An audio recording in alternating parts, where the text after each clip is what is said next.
E agora é hora de mercado de commodities com Maurício Bellinello.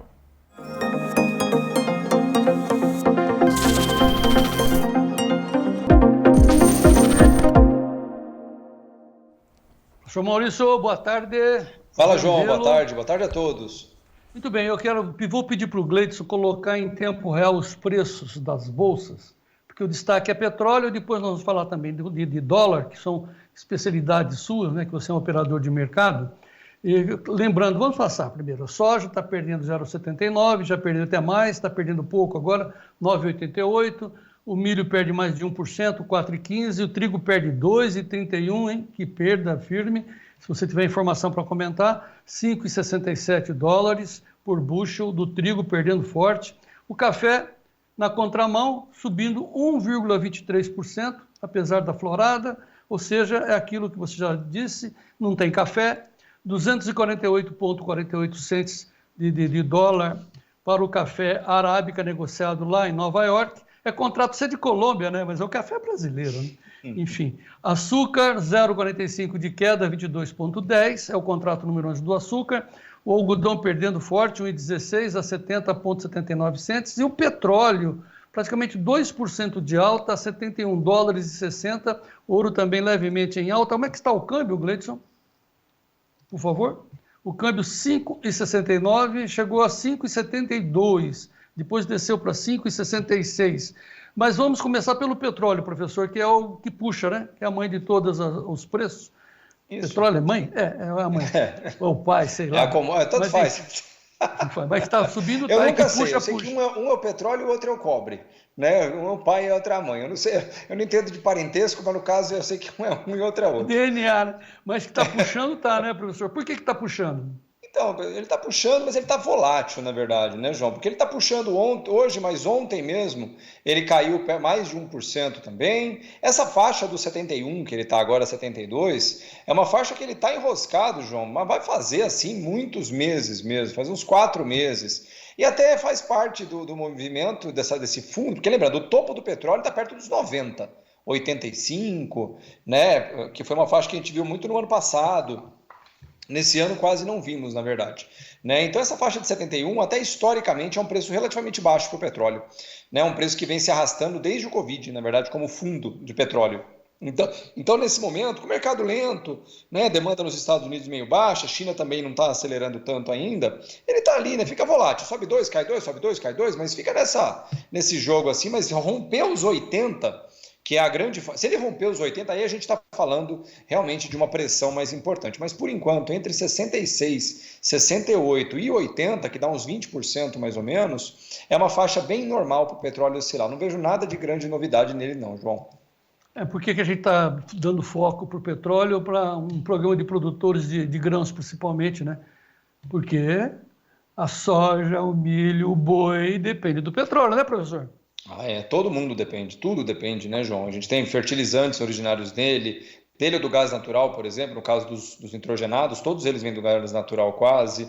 Muitos fosfatados também vêm de derivados de petroquímicos, que a gente chama, né? Então, assim, tem muitos químicos, inclusive, que vão ser utilizados também, tem origem no petróleo, ou durante o processo oh meu Deus do céu, de refinamento, por exemplo, da soja para transformar em óleo de soja, você usa um derivado de petróleo. O diesel puxa o preço do óleo de soja para cima e do etanol, do milho, por exemplo, né? Ou seja, João, o petróleo produz mais de 5 mil subprodutos. É o produto mais rico do mundo no sentido de potencial econômico fora a água. Tá bom. Olhando de volta aos preços, olhando o café. Então, chovendo pra caramba e vai chover mais. Deu uma florada e o café subindo, professor? Então, até porque chover é normal, né? Isso que as pessoas têm que lembrar. O mercado nunca vai achar incomum algo que acontece todo dia. Então, o petróleo nesse momento perto de 2,50, 2,48 ali, que também é uma faixa que vem desde julho, né? Vai fazer 4 meses, 3 meses e meio já que ele está por aí. O café Vem tá chuva, falando, né? vem, mas não resolve o problema, né, João? A falta de café no mercado global é algo notório do Arábica e do Robusta, né? Não tem café no mercado, não existe café no mercado nesse momento, no sentido de que quem tem, inclusive, muito produtor de café brasileiro está guardando café de propósito, esperando preços melhores, especialmente no começo do ano que vem. E faz bem esperar? Se você está pelo menos garantindo o preço no bolso, travando esses 2,50, eu acho que faz bem, porque a situação do Vietnã não vai se resolver do dia para a noite, não tem como, também só tem uma safra por ano, que está entrando nesse momento, inclusive. A safra brasileira do ano que vem, que nós não temos grandes estoques, é bienalidade negativa, então a safra vem menor mesmo com florada e tudo, o ano que vem será uma safra menor, né? Ou seja, nesse sentido, se a gente não tiver uma solução rápida no Vietnã, não teremos. E uma safra grande no Brasil, no ano que vem não tem, só vem em 26, os estoques de café globalmente, eu acho que só tem chance de ver uma folga melhor, o que pode aliviar um pouco os preços, realmente só para 2026. Isso não quer dizer que o agricultor simplesmente vai sentar no café e não se proteger, até porque isso seria um erro de principiante, na minha opinião. Então, assim, traduzindo, vai botar o café na tuia? Legal, deixa lá, mas trava o preço. Trava o preço. Veja o melhor momento, quer dizer, o importante é olhar o prêmio, quanto você vai gastar para travar, quer dizer, quanto custa o seguro do seu café, igual o seguro do seu carro, quanto custa, é isso que você tem que olhar. Agora, deixar desprotegido, aí é um riscão, hein, professor? Eu acho. Eu não gosto, né, João? Quem gosta de... Quando você quer trabalhar com risco, vai pular de bungee jump, pular de paraquedas, aí é legal, né? Mas, diferente do seu comprador e dos bancos, muita gente fala dos bancos, né, e tudo mais, mercado de valores é lugar de risco. Ninguém gosta de risco no mercado de valores. Ninguém gosta de risco no mercado de valores. Tá. Já falamos de soja e milho com o Vlamir, eu queria uma oposição sua do trigo, por que está caindo tanto? Então, o trigo foi a commodity agrícola que mais subiu, João. Esse é um detalhe interessante, né? Porque a gente fala assim, não, está caindo, tá? Realmente está num movimento agora bem mais relevante do que as demais commodities. Mas é importante lembrar que desde o dia 26 de agosto, por exemplo, o contrato março do trigo veio de 5,40 para 6,40.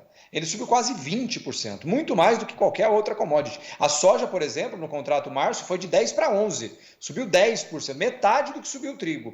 Então, ele tem também agora, portanto, mais margem para cair. Nesse momento, trabalhando perto dos 5,88, o contrato março mais ou menos, né? Por mais que seja uma queda relevante, de muito longe não tem nenhum sinal ainda de reverter a tendência de alta iniciada em agosto. Ele teria que perder provavelmente a faixa dos 5,80, 5,75 talvez, para que a gente tenha preocupações. Mas, por enquanto, na minha opinião, não passa ainda de uma realização de lucros mesmo, João. Muito bem, professor. Show de bola, mais uma vez. Nós vamos recortar todas as informações do programa de hoje, inclusive esse show de bola do Maurício Bellinello, e colocar à sua disposição nas mídias sociais para que mais e mais produtores saibam o que é o mercado financeiro. Como é que a gente costuma falar, professor? Você não planta soja, você não planta trigo, você não cria boi, você produz dólar, você é um agente financeiro, então administre bem o resultado do seu trabalho, né, professor?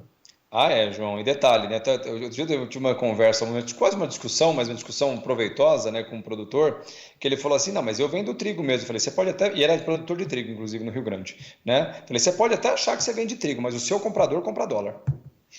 Pois é, esse que é o problema. Olha o preço do dólar, tá bom. A tendência do dólar, professor, é logo dar uma descida? Você trabalha com essa possibilidade? Eu até comentei aqui anteontem, né, João, que as eleições para presidente nos Estados Unidos faltam 10 dias, é dia 5 de novembro, né? Então, de agora até dia 5, 10, até se decidirem mesmo as eleições dos Estados Unidos, eu só vejo volatilidade no mercado. E o dólar tem feito isso mesmo, né? Vai lá, bate 5,73, volta para 5,66 e ele fica brincando nessa faixa de uns 2%, mas no topo. Do meu ponto de vista, até comentei isso agora, se eu tivesse que chutar, e eu não gosto de chutar, mas até porque o pessoal tem um horizonte melhor, eu aguardo, ou espero, ou acredito que possa vir um movimento de queda no dólar a partir, principalmente de dezembro, aí no início de 25.